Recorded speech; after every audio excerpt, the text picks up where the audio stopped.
We just had the Federal Reserve press conference, and my overall takeaways, well, the Federal Reserve is keeping interest rates unchanged, and they're expecting 2 interest rate cuts for 2025. They lowered their GDP forecast, they raised their inflation forecast, and they raised their unemployment forecast for this year due to all the uncertainties with tariffs, because Jerome Powell and the Federal Reserve really thinks that the tariff inflation is likely to come.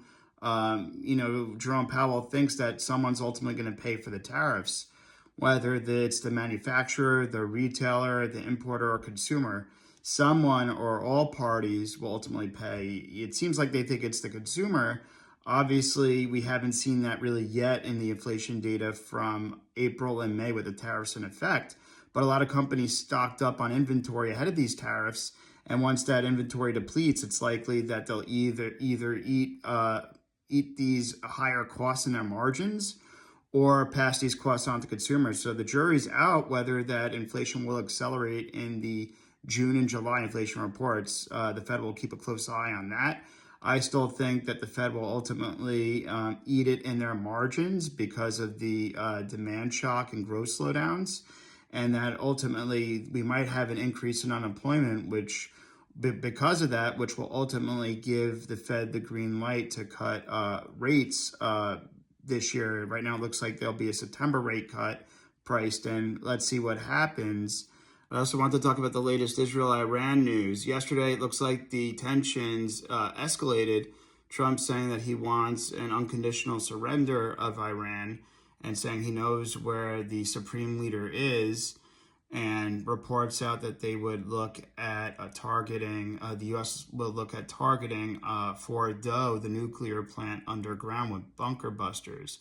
Today, it looks like there was de-escalation in the fact that Trump said that Iran reached out to him, and there's a possibility that they want to come to the White House. So it looks like talks are happening, decreasing likelihood of U.S. involvement for now. The market takes that in stride. Obviously, the headlines change by the day, whether or not we decide to get more involved or less involved. That news changes. So we have to stay tuned on that. The worst case scenario, people are talking about if the Strait of Hormuz is closed, that could, increase oil prices, with that shipping route, because it's 20% of our oil supply goes through that. But I think that's a very low likelihood for now. Especially if talks de-escalate from here. We also got stablecoin legislation passed by the Senate known as the Genius Act. This legislation passed by a wide margin with over 60 votes.